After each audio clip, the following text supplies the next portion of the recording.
Arratsalde on guztioi, ongi etorriak Miguel de Aranburu elkarteak eta Koldo Mitxelenak urtero antolatzen dugun hitzaldi sortaren hirugarren saiora. Gaur dakago gurekin Olatz Etxeberria, berazte gitarra da, eta momentu honetan tesi doktorala egiten nahi da. Historian lizentziatua, EHU Euskal Herriko Unibertsitatetik, eta momentu honetan bertan tesi doktorala egiten nahi da. Tesi doktoral hortan jorratzen nahi den gaia da batez ere elizak eta medikuntza ofiziala zenolako jarrera izan zuen Erdi Aroan zehar praktika magiko terapeutikoen inguruan, ezta? Eta horren harira gaur ekarriko digu hitzaldi bat inkisizioaren partaide batek egindako tratadu, horren inguruko tratadu baten inguruko hausnarketa, eta horrek hortik tiraka Erdi Aroko gizarte hori batez ere emakumezkoekin lotuta zenolako errealitatea zuen. Besterik gabe eta zuen presentzia eskertuz hitza emango diot. Eskerrik asko, Alvaro, zure hitzengatik eta Miguel de Aranburu elkarteari gonbidapena egiteagatik. Eskerrik asko baita Koldo Mitxelenari hemen egoteko aukera emateagatik eta zuei etortzeagatik. Ondo azaldu duen bezala, hitzaldi honen gai nagusia izango da magia eta superstizioa, ez? Eta nire helburua izango da azaltzea Martín de Castañegak idatzitako liburuan, Tratado de las Supersticiones y Hechicerías liburu horretan, ze jarrera zuen magia terapeutikoarekiko, sendatzeko erabiltzen ziren praktika horiekiko. Orduan, hasteko azaldu nahiko nuke zein zen Martín de Castañega, eta zergatik ekarri deten ona Gipuzkoako historiari buruz hitz egiteko. Martín de Castañega zen frantziskotarra eta Logroñoko Santo Ofizioko predikadorea.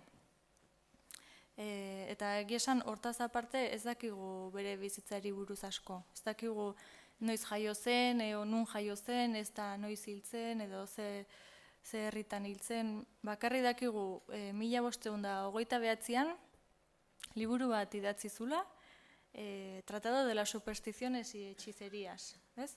Bere izenburu osoa, izenburu luzea hori da, eta hau da bere lehenengo publikazioko portada.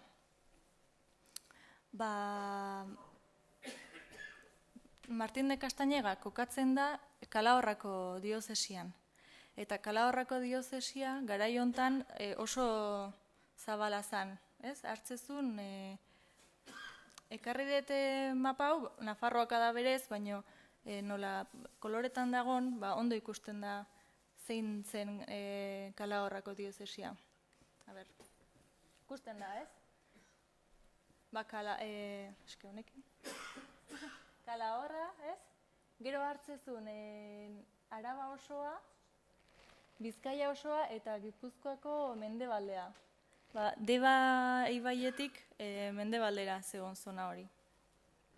Orduan, marko hortan kokatzen da Martín de Castañega, hor predikatu zuen, Santo Ofizio horren predikadore zenez, bere predikazioak eta hortik egin zituen, eta tratado hau, Tratado de las Supersticiones y Hechicerías hau, idatzi zuen konkretuki Kalahorrako diozesiko gotzainak eskatuta. Kalahorrako diozesiko gotzaina Alonso de Castilla izena zuen, eta oso kezkatuta zeon azkeneko urtetan diozesian superstizio eta hechizeria, berak esatu zuen bezala, hechizeria kasuak asko ugaritu zielako. Eta ikusi zuen jende asko, jende xumea juzgatua izan zen olako kasuangatik, baina baita kleroa ere, eta hori izan behar kezkatze ziona, ez? Kleroa beha olako praktikengatik juzgatua izan zela, olako praktikak erabiltzen zitulako.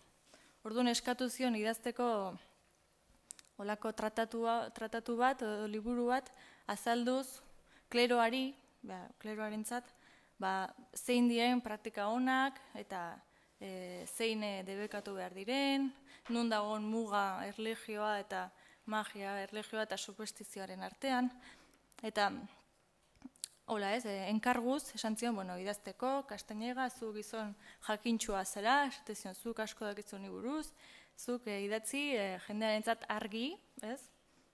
Gazteleraz, propio, ez latinez, latina igual herri txikitako apaizek eta ez zuten kontrolatzen, orduan gazteleraz eta hitz argiekin idatzi liburu bat. Eta hola, idatzi zuen, Castañegak. Eta, konkretuko kleroarentzat. Kleroak gutxienez bizitzan behin liburu hori irakurtzera derrigortuta zauden, Calahorrako diozesian. Eta, behin, Castañega zein zen ikusi da, kontutan izatekoa da, eta azaldu nahiko nuke zer baino lehen, testu ingurua, ez? Garai hontako testu ingurua. Alonso de Castilla gotzaiak eskatzen dio Castañegari liburua idazteko oso kezkatuta dagolako. Eta garai hontan teologo askok eta olako apezpiko askok eskatu zituzten, enkargatu zituzten olako liburuak Europa osoan, baita kezkatuta zaudelako olako gai hauekin, magiarekin lotutako gaiekin. Idatzi ziren dozenaka liburu estilo hontakoak Europa osoan. Eta kontestua da, 15. mendetik aurrera, izugarri handitu zala, teologoen kezka olako gai hauekiko, ez? Magia eta superstizioarekin lotutako gaiekiko. Eta konkretuki, jendeak egunerokoan erabiltzen zituen praktika horiekiko, ez? Geho betu azalduko ditugu, baina hola gainetik esateko amuletoak adibidez ez, eramate ziren sendatzeko, gaixotasunak eta saiesteko, hitzak esate ziren, hola konjuroak ez, gaixoei, igual eskua gaixoan gainean jarri eta hitz batzuk esan ez, holako gauzek ohikoak ziren, edo landare batzuk erabili, baina igual ez landareak bakarrik hartu eta erabili, baizik eta egun jakin batean hartu, pentsatuz egun horretan igual botere gehiago izango dutela. Holako praktikak ohikoak ziren eguneroko bizitzan, ez? Eta 15. mendetik aurrera Eliza hasten da preokupatzen praktika komun horiekiko, ez? Ordu arte kezkatu zeuden nigromantziarekin. Nigromantzia zen goi mailako magia, ez, hola esateko. Nigromanteak ziren normalean jende jakintxua, jende ikasia, eta itxen zuten magia beste forma baten, ez? Liburutan ikasi zutena, zuzenean deabruarekin kontaktuan jartzen ziren, deabruaren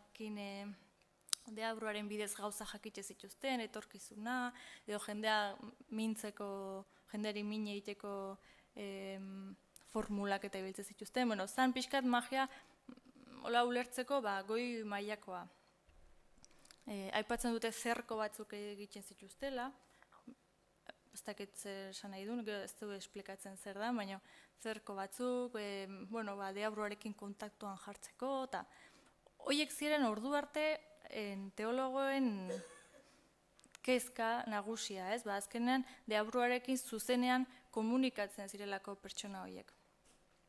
Baina pixkanaka, 1900 aurrera, esan bezala, hasten dira kezkatzen, sendatzeko erabiltzen diren praktikak, zorte ona izateko erabiltzen direnak, pertsonen maitasuna lortzeko erabiltzen direnak, holakoak, jende xumeak erabiltzen dituen gauzak, ez?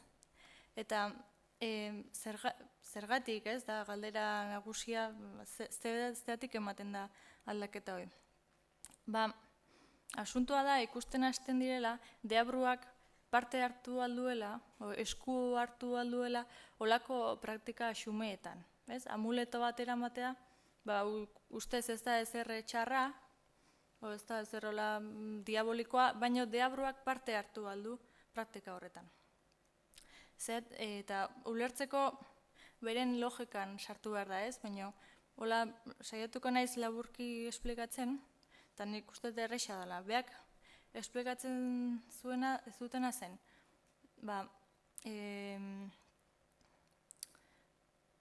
amuleto bat adibide bezala jarrita ez, amuleto batek pertsona bat sendatzea lortzen badu, 3 posibilitategatik sendatu daiteke pertsona hori ez, 3 kausengatik. Lehenengoa izan daiteke kausa naturalengatik, adibidez amuleto hori balin badago landarez osatua, batzutan egitxe zituelako oial baten bildu, landare batzuk, harri batzuk, hazi batzuk, eta orduan, behaiek uste bazuten, hazi horrek edo landare horrek gorputzari eragin ziola naturalki, horrek zuen propietate naturalengatik, orduan ez dago arazorik, orduan praktika hori naturala da, eta zientzia edo medikuntza edo hor barruan sartzen da eta ez dago problemaik. Bigarren aukera da jainkoak laguntzea. Nik ematen badet amuleto bat, igual izen batzuk jarrita barruan, orazio batzukin adibidez, oso ohikoa zen gara gertan, eta eskatzen badet gure aita idazten badet hor, papertxo baten, orduan suposatzen da jainkoari laguntza eskatu dio dela, eta ni sendatu naiz jainkoak lagundu dio dela. Orduan hori ere ez da pekatu bezala ikusten. Eta 3. aukera da, deabruak laguntzea zuri sendatzen, eta hori bai da pekatua. Orduan, lehenengo biak ez badira betetzen, ikusten badute, Elizak ikusten badu, zuk erabili duzun praktika ez dela naturala, ez daukalako inongo propiedaderik zuzendatzeko, ez duela jainkoak parte hartu, ez dalako erabili oraziorik eta olako gauzarik. Orduan, deskartez, ikusten da deabruak lagundu dizula zuri sendatzen. Eta, klaro, orduan, ustez, itxuraz, amuleto soil bat dana, bihurtzen da deabruaren ekintza bat. Orduan, ikusten dute, amuleto bat ematen dunak, jainkoari egin altzaion ofentsa handiena egiten ari zaiola. Ze deabrua da jainkoaren etxai handiena. Orduan, zuri sendatzen laguntzen badizu deabruak, egiten ari zera egin aldezakezun pekaturik eta okerrena. Lehenengo mandamentuaren kontrako pekatua. Lehenengo mandamentuak esaten du, gehienak ikasiko zenuten, txikitan, jainkoa maitatuko duzu beste zerren gainetik, edo orduan, zu ari balin bazea zure fedea jartzen deabruarengan, igual ez zuzenean, baina amuleto bat jarriz, adibidez, orduan lehenengo mandamentuaren kontra ari zea, eta lehenengoa eta mandamentu garrantzitsuena. Orduan, hoixe, praktika xume bat zena, eguneroko bizitzakoa, bihurtzen da kristautasuneko pekatu txarrena edo okerrena arriskutsuena. Orduan, hori da kontestua eta horregatik daude kezkatuta olako ekintza eta praktika hauekin, ez? Eta ekarriete irudi bat, ondoak irudia asko gustatu zait, ondo ikusten da nola garai hontan hasten dien ikusten deabruaren parte hartzea olako ekintzetan, ez? Hemen ikusten da daude hemen 2 emakume, ez? Haidie iten olako zea bat. Ukendu bat, edo ikusten da nola fondoa berdea dan, belarra, ez? Eta gobeak iten nahi dien ukendu hori ere berdea da. Orduan, segura asko horko landarekin iten nahi dien zea bada, ez? Ukendu bat edo zerbait, hor dauke ontzi bat, dauke nasteko beste koiarantzeko zerbait. Eta 3 emakumeak, bai iten airidianak gehi bestea, berdin antzeko jantzita daude. Klase soziala antzekokoak izango ziren, segurasko Bko klase sozial batekoak, ez? Eta gero dago beste emakumea, umea ematen diona, arropa diferentea dauke, tokado badauke, segurasko goi klase altuagoko bateko izango zen. Orduan, suposatzen da, Andrearen posturagatik umea uzten nahiko zaiola sorgin hauei, jo etxizera hauei, umea sendatzeko, ez?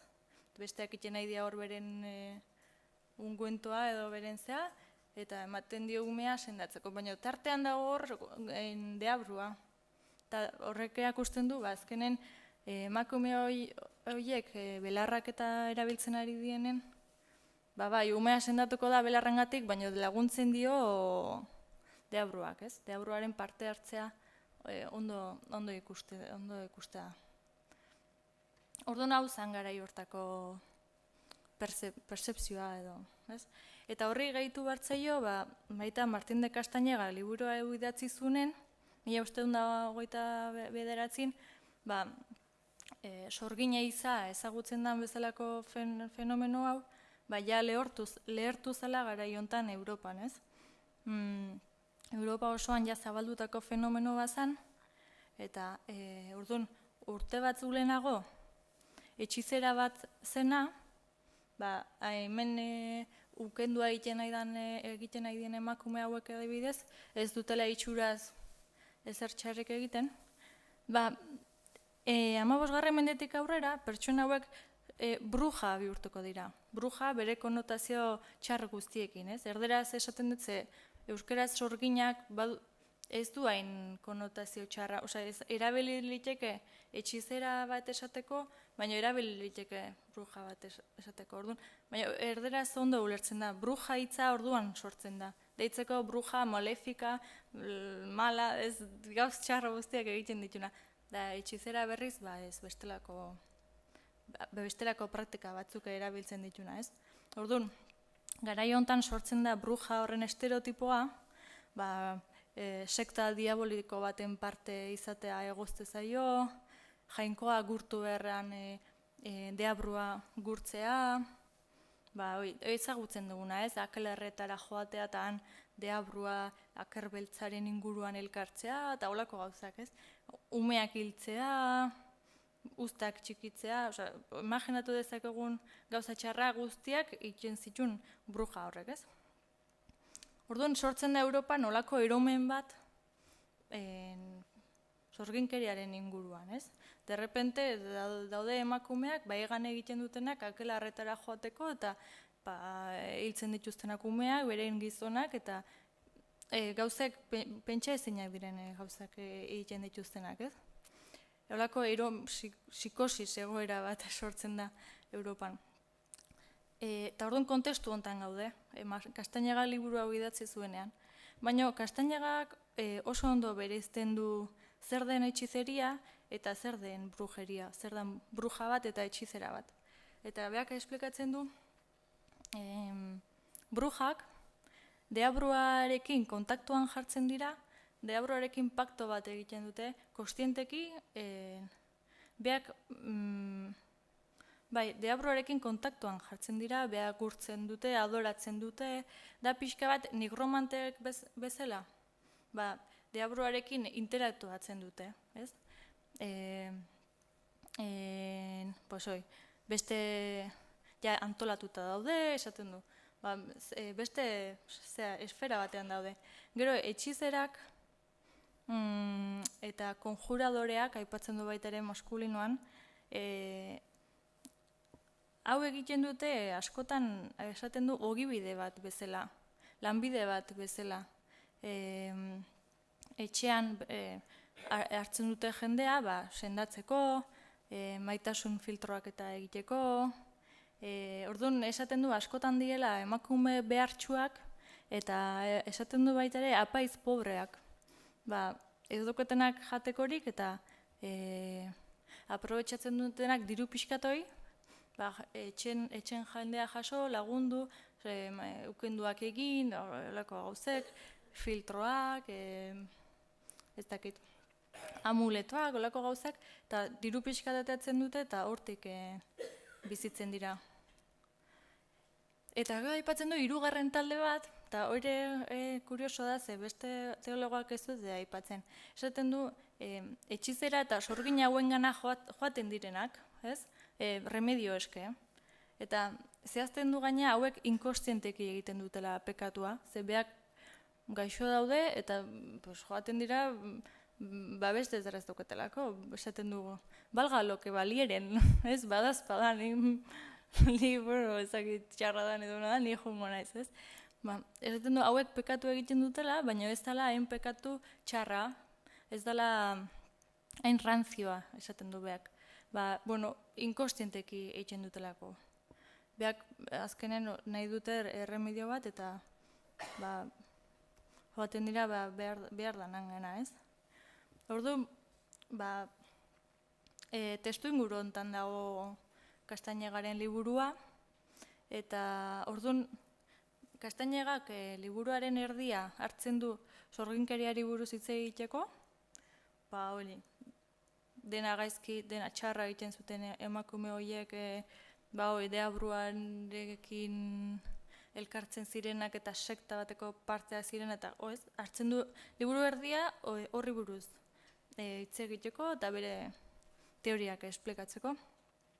Eta gero beste erdia hartzen du etxizera hauetaz eta magia eta superstizioaz hitz egiteko. Eta interesgarria dena da, beak esaten dula,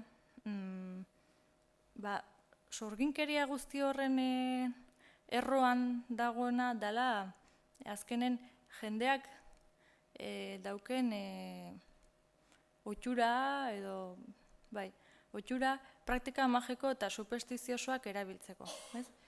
Erroan dagoena da magia eta superstizioaren onarpena gizartean.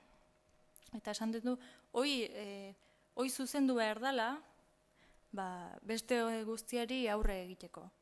Eta orduan, espazio desiente hartzen du, eta desiente saiatzen da esplikatzen, banaka-banaka ze praktika onartu daitezken da zein ez.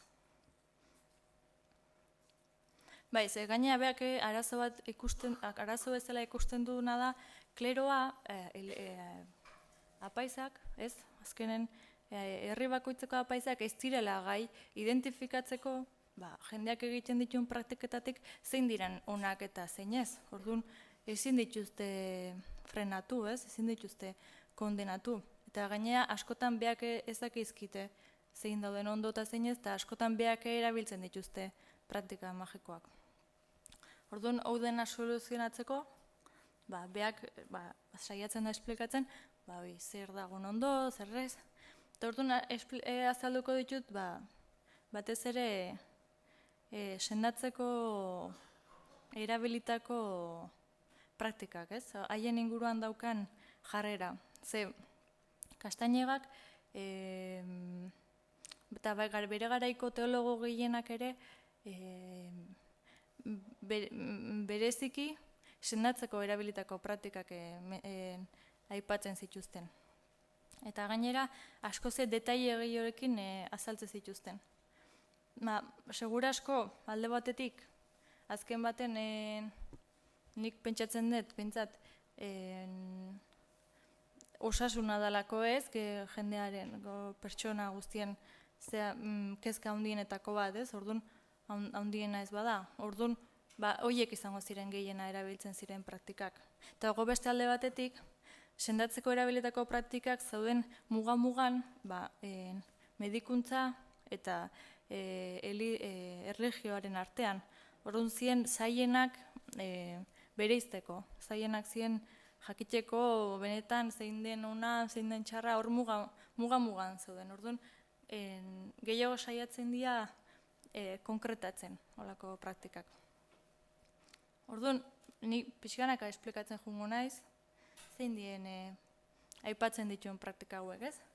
Eta bat da, nahiko kuriosoa, eta askotan aipatzen dutena garaio honetan teologo askok, eta deitzen diote ender el mimbre. Eta askotan aipatzen dute, eta gehienetan ez dute esplikatzen zer dan, ez? Eta ni neon beti moskia duta ender el mimbre, zer, es superstizioso ender el mimbre, eta behin eta berriro, eta ez zuten esplikatzen. Eta behingoz irakurri nunen hau, Castañega, beak esplikatzen du zer dan, ez? Eta da, mimbrea, ez, zumitza edo kainabera, ender pitzatu egiten zuten, edo bitan moztu, eta gero erritual bat egiten zuten hori juntatu, moztu eta gero juntatu, ez? Eta juntatzerako momentu hortan hitz batzuk esate zituzten, egiten zuten olako erritual bat, eta horrekin uste zuten zauriak eta itxiko zirela. Ez, orduan da, magia imitatiboa deitzen zaio. Zuk zumitza mozten duzu, juntatzen duzu, eta bitartean pentsatzen duzu zure herida hori, baita juntatu egingo dela. Da, pixkate zea hori. Magia simpatikoa deitzen zaio, edo magia imitatiboa. Eta da, errekurtso bat asko erabiltzen zena garai hontan, eta antropologoak eta ere ikusi dute mundu osoan erabiltzen den rekurso bat dela, imitazioarena. Gauza batekin, antzeko gauza bat lortuko dezula, ez? Igual askotan aipatzen da baita, olako antzeko praktika bat esateagatik, igual begiko arazo antzeko taula, aipatzen dituzte, bista ona duten harrapariak, hegazti harraparien zeak ematea, begiak ematea zintzilik amuleto bezala, ez? Bista ona nora duten, horrek nire bista ona edukitzen lagunduko dit. Hola, zea hori, mentalidade hori da, ez? Askotan errepikatzen dena. Hori, ender el mimbre. Mimbrea, hoxe, moztu eta juntatu. Eta, orduan, Castañegak esaten du, esplikatzen du praktika hau, eta gero esaten du, superstiziosoa dela, ze, klaro, zuk mimbrea moztu eta horre ez dagoela zeaik, ez? Propiedade naturalik, zuri pertsona horri sendatzeko. Eta baita, frogatuta da, ikusten du, ez dagoela, jainkoak ez duela hor parte hartzen, orduan naturala ez bada, eta jainkoak ez duela parte hartzen, diabruak parte hartzen du, eta orduan superstiziosoa da. Orduan, hori debekatu behar da, esplikatzen du. Gero horrez gain, aipatzen du beste praktika bat, nahiko kuriosoa dena baita ere, eta hau, Castañegari bakarrik irakurri diot, beste teologoak eta ez dute aipatzen. Eta da, orduan ez dakit beak hemen entzundako zerbait den, edo posible da baietz, igual. Esaten du, eliz gizon batzuk, joaten den zirela mezako arropak eta jantzita, arropa osoa edo behintzat estola, hemengo oial hori ez, meza emateko jartzen dutena, hori jantzita joaten zirela garoaren aleak biltzera. San Juan gauean. Ez joaten ziren garoa zegoen leku batea, eta han garo batzuk zeuden lekuan zerko bat egiten zuten, itxi egiten zuten gune hori, gurutze batzuk inguruan, borobil bat egiten zuten garoan inguruan. Eta hori omentzan, deabrua ez sartzeko, eta garo ale horiek ez hartzeko. Behaientzako bakarrik izateko, ez? Eta leku hori garbi mantentzeko, deabrutik aparte edo. Orduan hor bertan zeremonia batzuk egite omen zituzten, eta evangelioa irakurtze zuten, orazio batzuk esate zituzten, olako gauzek egite zituzten, garo hori hartu, eta deabruak parte ez hartzeko. Eta gero suposatzen da garo hori ibiliko zutela, ez dakit, sendatzeko, edo ez du esaten zertako, ez?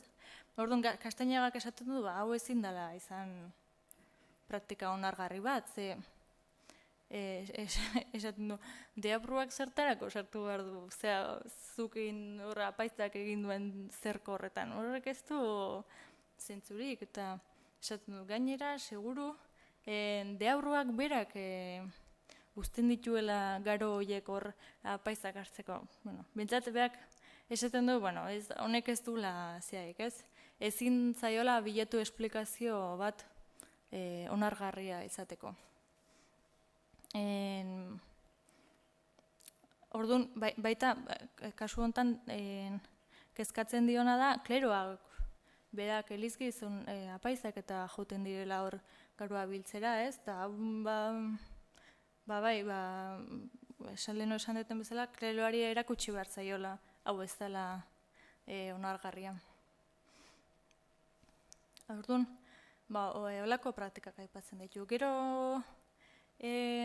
sartzen da baita beste kanpo baten, ja, zailagoa dana, eta magia eta medikuntzaren arteko muga estu hortan, ez? Eta aipatzen ditu amuleto batzuk, jendeak lepotik zintzilik eramaten zitunak, medikuak esan da, eta horietako bazan peoniaren zurtoina, ekarri dute, hau da peonia edo oinlodia euskeraz, horren zurtoina edo haziak erabiltzen zituzten epilepsiaren kontra. Eta baita dio, medikuak esan da. Eta baita dio, medikuak esan da, animali txikiak bizirik amuleto bezala, pentsatzen dut olako tela batzutan josita edo, sukarrarentzako.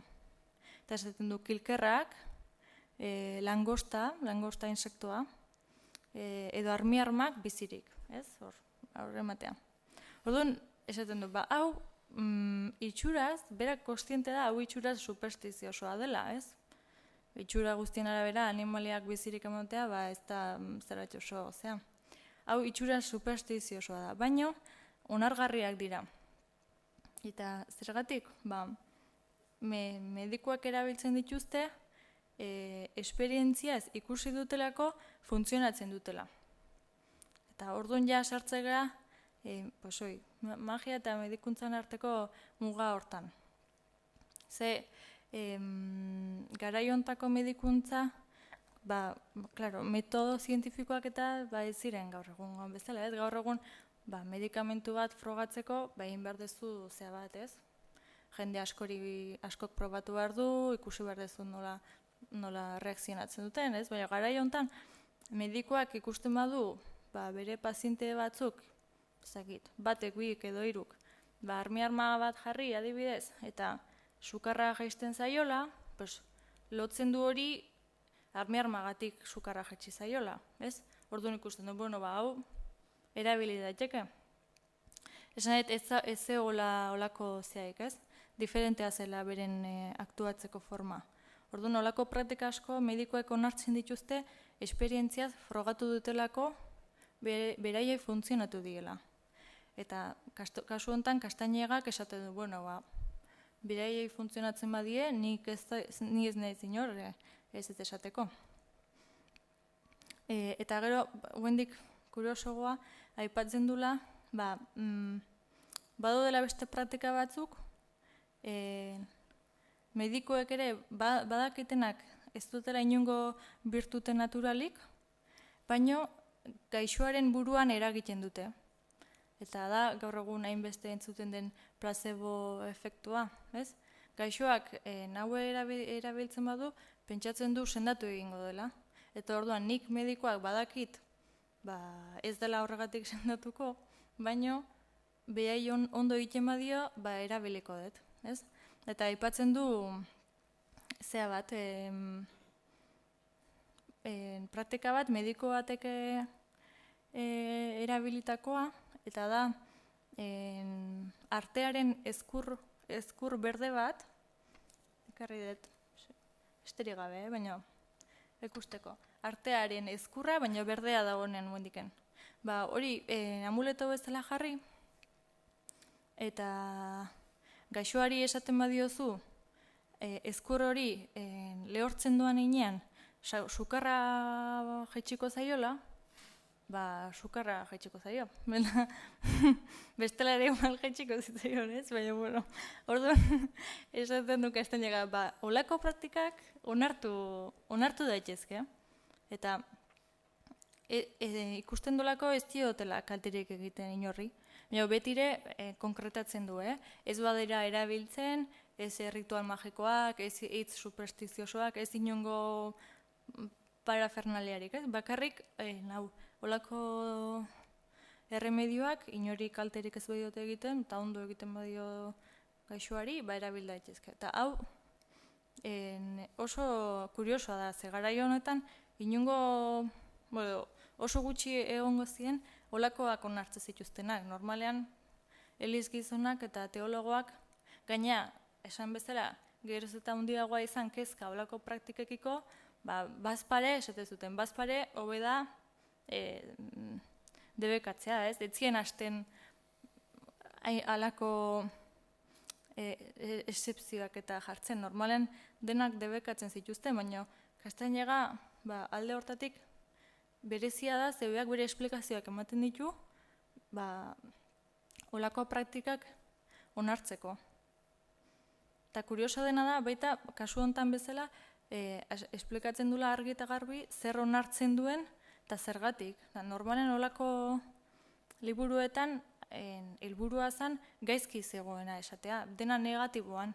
Gaizki dago, pekatua da, hau eta hau eta hau, honengatik eta honengatik, ez? Baina Castañegak iten duena, dudan dauden gauzak, normalean jendeak debekatzen dituenak eta bera iruditzen zaionak ezetz, horiek esplikatu egiten ditu. Eta esaten du, zergatik bere ustez ez dien debekatu behar. Alde hortatik interesgarria da, ze ikusten da ez bakarrik dena negatiboan, baizik eta beste aldetik ere zer den onartzen duen ikusten da. Interesgarria da alde hortatik Castañegaren liburua.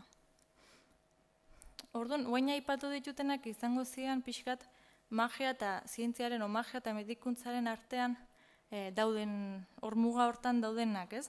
Baina gero sartzen da Castañega beste kanpo batean, oraindik kasu batzutan oraindik eta zailegoa zana, eta zan magia eta erlijioaren artean dagoen muga hortan. Eta horra aipatzen ditu nominak, ez? Eta nominak dira, garai honetan asko aipatzen dira oso ohikoak izango ziren, dira amuletoak, baina leheno esan dizueten bezala idatzita jartzen zirenak. Papertxo baten, formula batzuk idatzita, eta horiek gero boltsatxo baten, osakutxo baten, gainean eramaten ziren lepotik zintzilik. Eta askotan erabiltzen ziren, gaixotasunak ekiditeko edo sendatzeko. Eta ekarri dut ikusteko hobeto zertzen nomina bat, adibide bat, hau da, nomina bat topatu zutena, guen dela, ez dakit, 5-6 bat urte, Extremadurako etxe bateko ganbara baten. Liburu batzun tarten omentzean. Eta dago 1551an fetxatuta. Eta da, hau da ez, paper puxka bat, borobila, eta inguru guztin dauke inskripzioa latinez. Eta ekarri dute detailea, hau da nomina. Eta topatu dut bere transkripzioa, ez daketela oso segura izango dan, baina, bueno. Eta kuriosoa da jartzen duna. Ze dago idatzita, jainkoak idatzeko balio bezala gaixo dagoen pertsonari. Eta bigarren pertsonan hitzeiten dio jainkoak, gaixo eramango duen pertsonari, ez? Eta esaten dio, dichoso tú, que has creído en mí sin haberme visto, porque de mí está escrito que los que me han visto no creerán en mí, y que aquellos que no me han visto creerán y tendrán vida. Eta gero, luzatzen da pixka bat, eta bukeran esaten dio, te mandaré a alguno de mis discípulos que sanará tu dolencia y os dará vida a ti y a los tuyos. ez? Orduan Jainkoa idazten dio, suposatzen da, eramango duen pertsonari, bigarren pertsonan, ez? Dichoso tú que has creído en mí. Da, kurioso, eta gero dauke, gurutzea, ez? Baita, dabikoa zena. Eta olakoak izaten ziren, gero beste batzuk topatu ditut baita, olako formulak, sáname señor, y seré sanado, sálvame señor, y seré salvado. Olakoak jartzen ziren idatzita. Edo apiádate de mí, señor, porque estoy enfermo, sáname señor, porque están magullados todos mis huesos. Olako gauzek idazten dituzten. Eta Kastainegak esaten duna da nomina hauek onargarriak direla, baina beti orazioak bakarrik idazten badira. Idazten baduzu esaten du, aita gurea, edo Ave Maria, edo kredoa, edo evangelioko hitz batzuk, orduan onartu daiteke. Eta ikur bezala erabiltzen baduzu gurutze bat, orduan onartu daiteke. Baina inoiz ez, zeaik. Hitz ezagunak, formula arraroak, hau adibidez, Kastainegak debekatu egingo zuen, nik usteet. Ze, ez da, Jainkoari zuzentzen zaio, baina Jainkoak zuri ez luke onartuko, nik usteet. Orduan, holako muga batzu jartzen ditu, ez? Igual, ezin da ez da fedea jarri nominaren forman, orduan ematen dunez askotan egin zuten nomina forma konkretu baten moztu, irukian edo borobilan, pentsatuz hola balioa handiago aukiko zula. Hori ere ezin da egin. Edo pentsatuz egun konkretu batean jazten badazu, edo ordu konkretu batean, bere balioa handituko dela. Hori ere ezin da egin, esaten du. Bakarrik orazioak eta gurutzeak. Eta aldi beran, aipatzen du baita zeak, erlikiak. Baita ematen zien zientzilik erlikiak, ez? Baina esaten du, erlikiak onartu daitezke, baina argi balin badago, Elizak onartutako erlikiak direla. Elizak fede eman duela, hau erlikia badela. Zebeak abixatzen du, garai honetan, erlikia, gezurretazko erlikia asko zebiltzela hortik bueltaka, eta esaten du, jende askok erameten duela gainean, santu bat delakoan, asto baten ezurrak, edo hildako edozein pertsonenak, eta hori kontu zibili behar da horrekin, ez? Erlikiak bai, baina benetakoak direla balimadakizu. Ez eraman edozein gauz, edo zeinek esan dizulako erlikia badala, ez? Hor bai muga jartzen du, baina onartzen ditu. Eta pixkat kontrapuntu bezala, aipatzen ditu, baita onartzen dituen beste praktika batzuk kuriosoak direla, ze berak gehienak ere garai honetan ez dituzten onartzen, baina berak bai. Eta da adibidez, relikia batzuk garbitu diren laboratorioko ura erabiltzea ganadua sendatzeko edo bakoitzak edateko, gaixotasunak saiesteko eta hola. Ura hori konsideratzen delako sakratua dela, ez? Erlikiak hor egon direlako. Eta aipatzen du antzeko beste praktika bat dela, santu jakin baten aurrean edo sakramentuaren aurrean egon den lanpara horretako argizaria erabiltzea baita sendatzeko, pentsatzen dut iteko, ukenduak eta iteko izango zela, edo zuzenean gainean jartzeko, edo bai pertsonak sendatzeko eta bai animaliak sendatzeko. Orduan, behar konsideratzen du, hori azkenen gauza sakratuak direla, ez? Eta gauza sakratuak direnez, Jainkoari laguntza eskatzen diozu, eta Jainkoak sendatzen zaitu. Hori da logika, ez?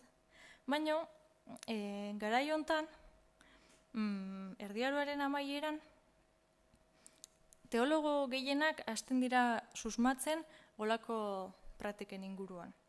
Zer esaten dute, bale, bai, jainkoari eskatzen diozu laguntza, baina forma guztiak egokiak dira, ez? Laboratorioa, erlike batzu garbitu diren laboratorioko ura erabili dezakezu animaliei botatzeko? Batzuk ja hasten dira esaten, ez, hori ja superstiziosoa da, ez? Hor, hasten dira muga batzuk jartzen, eta gehoz eta gehiago fijatzen sakratuak diren elementu horietan.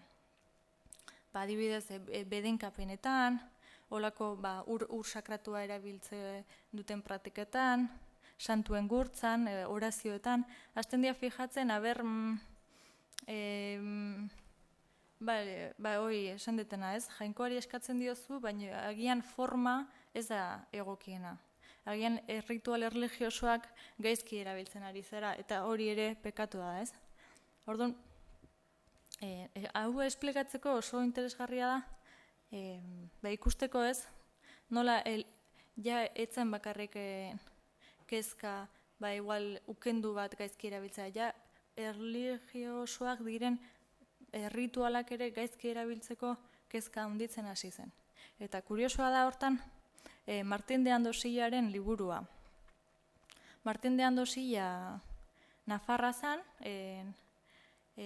Oibar Baiarako artxidiakonoa zen, eta idatzi zuen 1510ean liburu bat de superstitionibus izena zuen. Latinez, baita Kastañega bezala magia eta superstizioari buruz.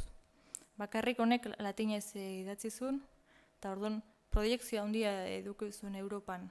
Bere liburua Leonen ustete publikatu zela, eta gero Europa guztian zabaldu zen. Azken baten latinez idazte zuenak, aukera hori zaukelako, ez? Gaur egun ingelesez idazten duna bezala, gehiago zabalduko da bere lana, Martin Andosilarena liburu hau asko zabaldu zen Europan. Eta kuriosoa da, Martin Andosilla kontatzen dulako garbi eta garbi zergatik hasi zen liburu hori idazten. Eta historia osoa kontatzen du, eta oso politia da, ez? Esaten du, zegoela behin Iruñako katedraleko baratzan, paseo bat ematen, beste Nafarroko beste artxidiakono eta beste elizgizon batzuekin, ez? Zuk imaginatzen dituzuan, paseoan, baratzan lasai, eta joaten zaio, gerturatu omen zitzaion, Juan de Armendariz, Usungo artxidiakonoa. Bea zan Oibar Baiarakoa eta hau zan Usungoa, gertu zeuden, ez? Gerturatu zitzaion hau Juan de Armendariz, baratzean han paseoan zaudela, eta esan zion, ezagutzen zula bere baiaran, praktika bat, nahiko dudosoa iruditzen zitzaiona, eta beha galdetu nahi zion aberste iruditzen zitzaion. Eta esplikatu zion, Irun berrin, bazutela ohitura bat, lehorte garaian prozesio bat antolatzen zutela, Usungo San Pedro ermitatik, eta ekarri dute Usungo San Pedro ikusteko ermita bada, eta dago horre uste ondoan pasatzen dela Salazarri baia. Eta hor dago arroia. Arrabaiun edo. Arrabaiungo zea? Bai, hoi da, arroia edo zintzarria, nola dituzu? Zintzurra. Hortxe dago, ez? Bai, bakiston. Hoi da, bai. Hortxe, horre jutezien horrea, prozesioan errekaraino, lehorte garaian.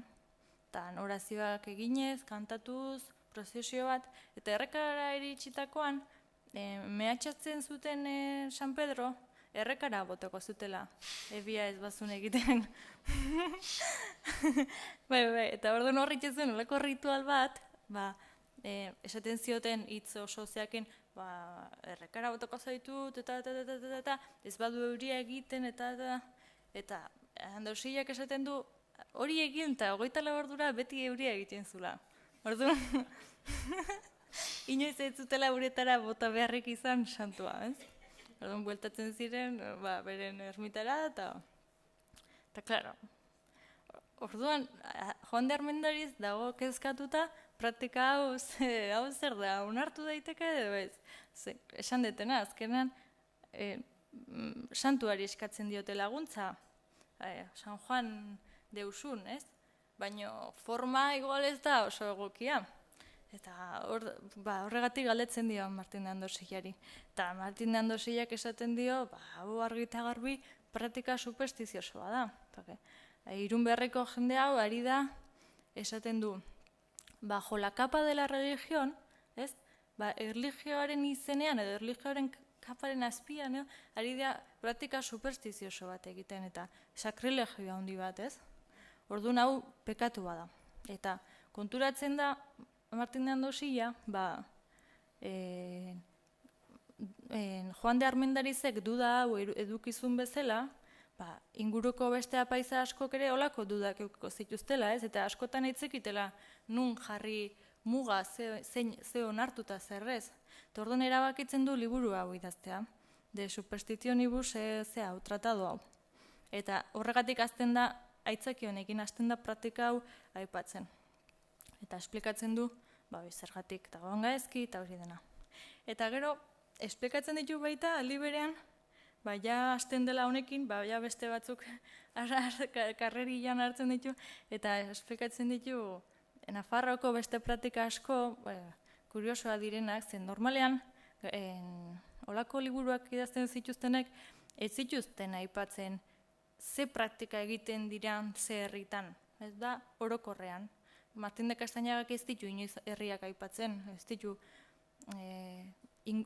ermitak aipatzen ditu praktika orokorrak, baina honek, nola hasi zen asunto honekin, Irun beharreko asunto honekin, aipatzen du herriak, ermitak, eta dena oso konkretua, ez? Eta esaten du adibidez, Labianoko biztanleak, Labiano da Labio, euskaraz, herri txiki bat, Nafarroan dagoena. Hangoak prozesioan eramaten zuten baita errekara Santa Felicia. Eta hauek zuzenean bota egin zuten errekara. Hauek bota egin zuten. Ez zuten mehatxo egiten da ez. Lehorte garaian, santua errekara. Parrak dira. Ez zietuntak eritan ebitzen. Baiekin txorak erik ez. Garai, esan behar da, Europan badaudela kaso gehiago, santuak mehatxatzean asuntua, Europan irakurri dut, 13. mendean badaude batzuk, datu batzuk. Bakarrik, 13. mendean, hau itzan susmagarria. 13. mendean, santu bati eskatzen diote, ez dago gaizki. Bakarrik, oain hasten dira, olako praktikakin pixkat susmoa handitzen, ez? Orduan, aipatzen du gero baita, Labianokoak eta gero Iruñan, San Cristobal Basilikaren ondoko zuhaitz batean, sartzen zituztela horratzak, buruko minaren kontra. Eta hori da pixkat nik uste magia imitatibotik daukala, ez? Buruko mina bada igual batzutan horratza batzuk buruan sartzen nahiko balitzizu bezala, ez? Orduan, buruko minaren kontra, San Cristobali eskatuko diogu, kentzeko, eta orduan horratza sartuko ditugu hor, nire buruko mina kentzeko. Pixkat magia imitatibo horretatik badu. Eta gero beste bat aipatzen du, baita Iruñan, katedraleko klaustroan, San Urbano irudiaren aurrean,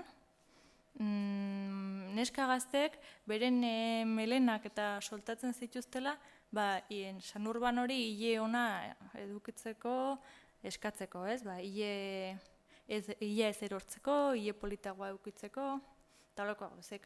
Orduan beak esaten du, hauek denak, santueri eskatzen zaie laguntza, baino hauek argi eta garbi superstiziosoak dira eta debekatu egin behar dira. Eta erabiltzen dituztenak zigortu egin behar dira. Eta Orduan oso horregatik Martin de Andosiaren liburua adierazle ona da ikusteko, esan bezala nola handitzen doan rituale kristaue o ritual sakratu hauekiko kezka.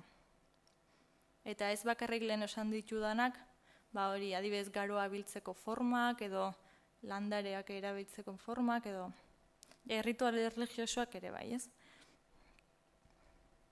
Eta zentzu honetan, ja Kastainagaren gana bueltatuta, eta ja setxune bukatuko dut,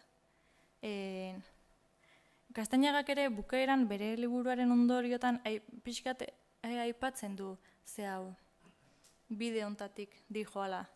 Eta bere ondoriotan aholku bezala esaten du pekatu hauetan ez erortzeko, magia eta superstizioarekin lotutako pekatu hauetan ez erortzeko, egin behar dena dela debozioz jokatu, baino egunero, ez? Egunero errezatu, egunero ohera jona aurretik gurutzea egin, esnatutakoan gurutzea egin,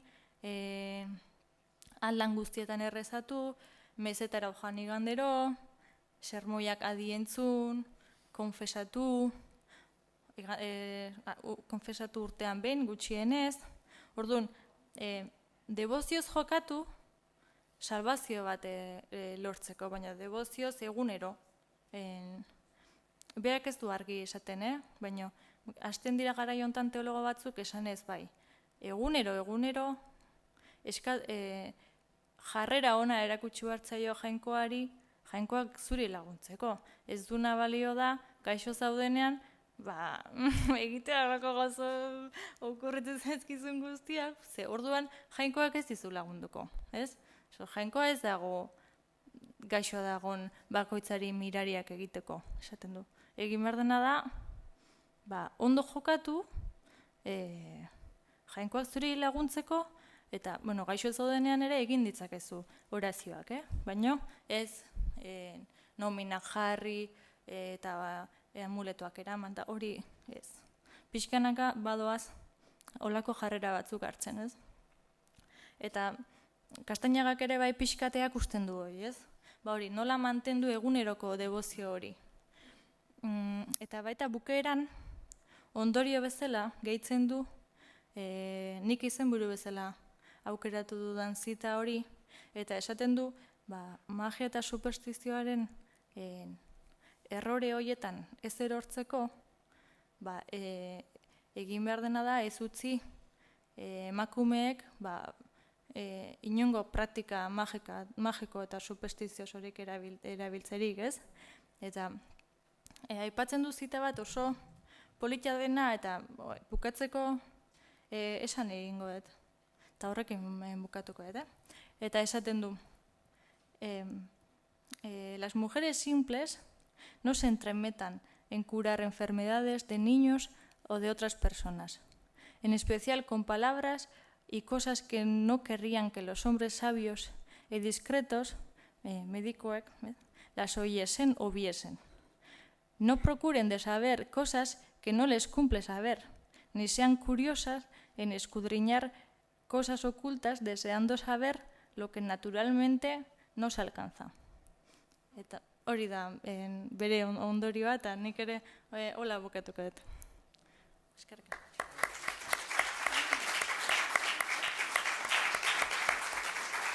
asko. Mi esker Olatz, guain irekiko dugu eztabaida edo galdeketa tartetxo bat, galdetu nahi duenak mesedez eskualtxatu eta Anparok pasako dizue mikrofona nolabait zuen galdera entzuteko. Dena garbi bilatu da.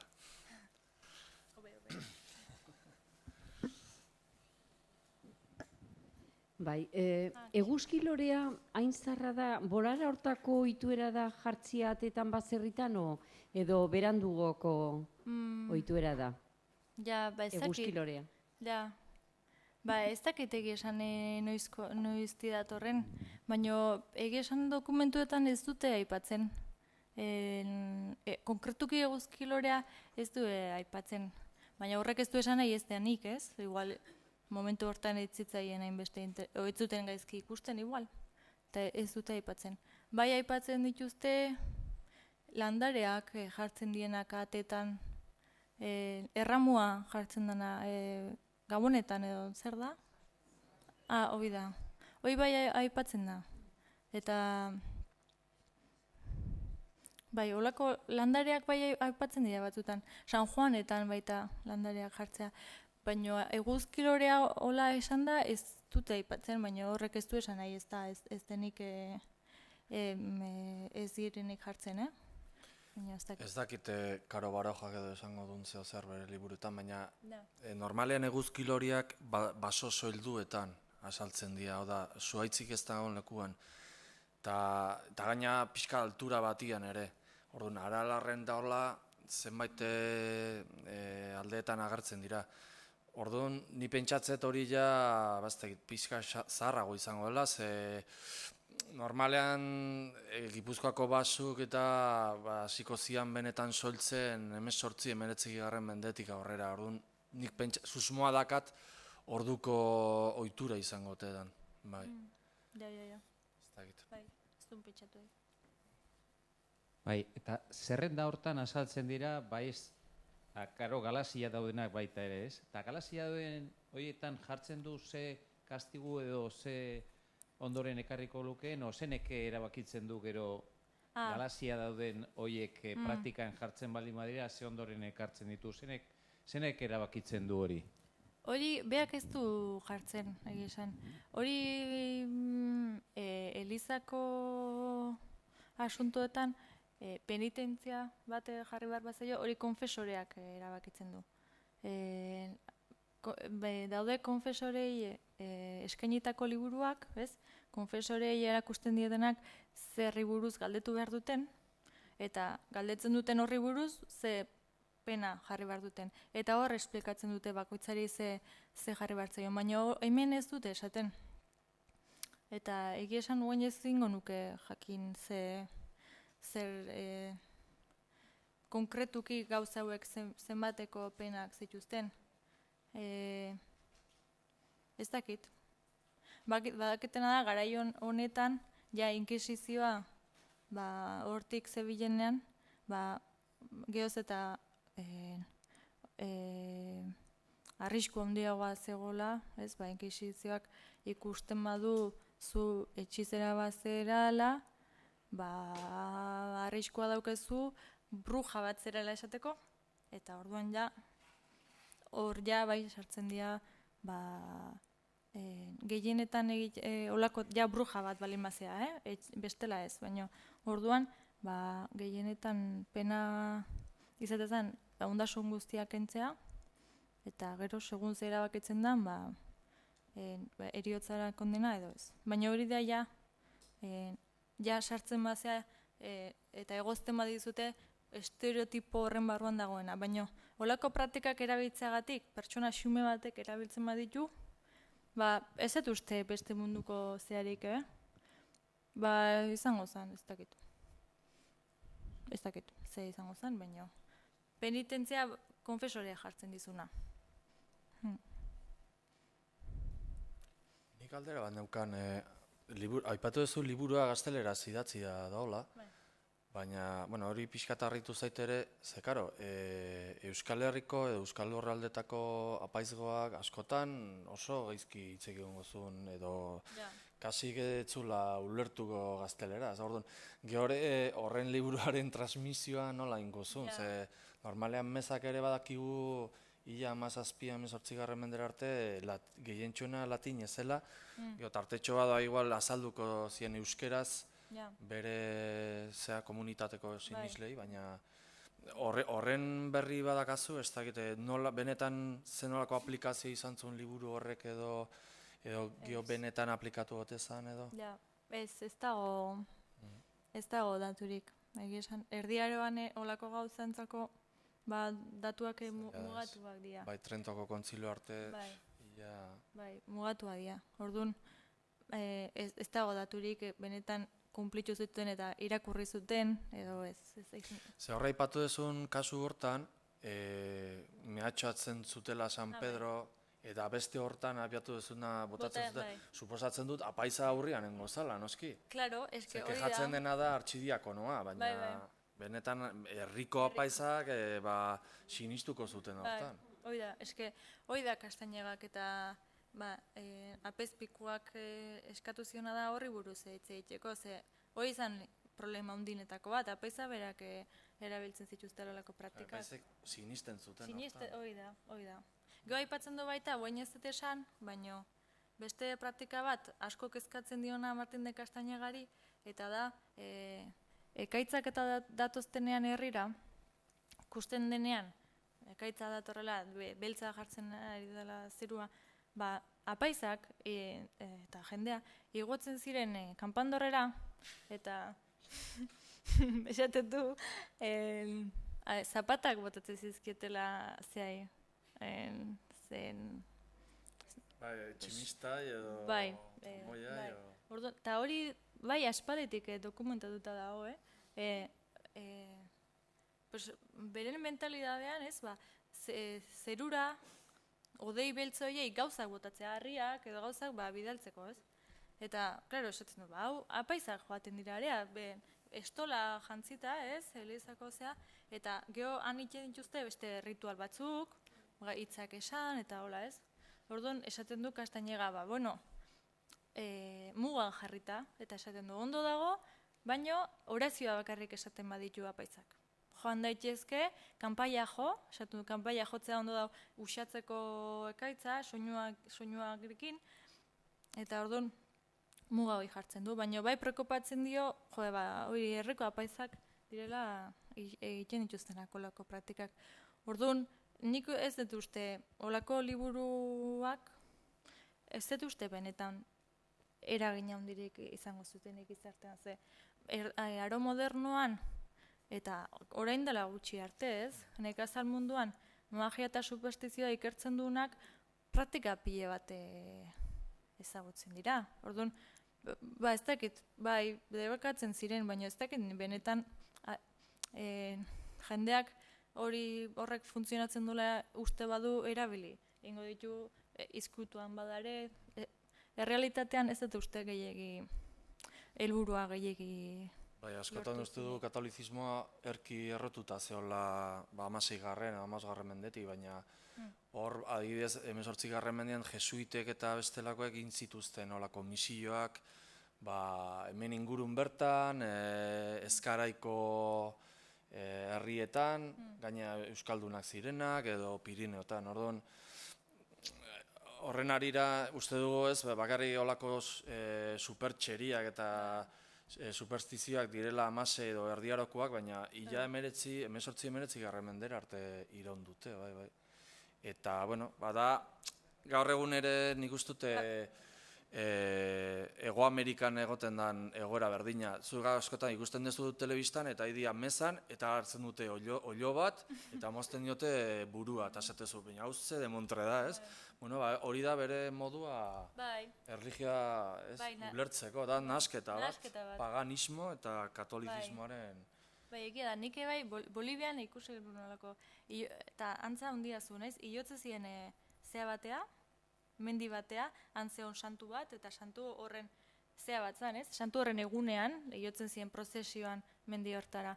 Eta orduan, magia simpatiko hori, esplikatu dizuen dana, jendeak santuari gauzak eskatzeko, ematez dituzten gauze horien maketa batzu bezala, jostailuak, umen jostailuak. Igual, garai batean izango ziren, kilo bat harto, ez da, ez? Uzta ona eskatzeko, izango zen garain baten, eta santuari ematen zioten uzta hori, eskatzeko urte hortan hori edukitzeko, ez?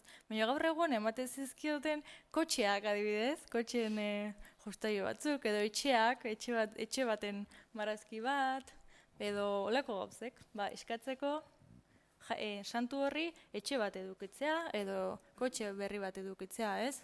Eta orduan, santuari eskatzen diozu, baina andosillak izaten zuena, baina ze hori da forma egokia, pixkat Eta hori mantendu da Hor da, pixkat hemen hori ere, mantendu guan da, dela bai. gutxi arte, zuek aipatu duzun eguzkilo hori berez ez da kristaua, da naturan edo animista, ez, moduko bat, eta, bueno, eragitzaile modun edo eraliko zuten, edo bestela, askotan entzun hori da ere bai erabiltzen zutela, nola, lizarran, zea, batez ere tximisten aurka, eta holako adarrak eta kontuak, Bai. guan dela gutxi arte edo guandikan erabiltzen dira baserritan. Erramua, hori da, erramua, eta... Bai. Bai. Bai, noski, Hoi da. bedinkatuta, hoi bai. Baina, esan nahi, hor, askotan ere, ni pentsatzen dut, apaizek ere esango zuten, bueno, dena debakatuko dugu, ez? Ez jendia erakartzeko ere bai mezara, pixkat ere malguak izan beharko, ez?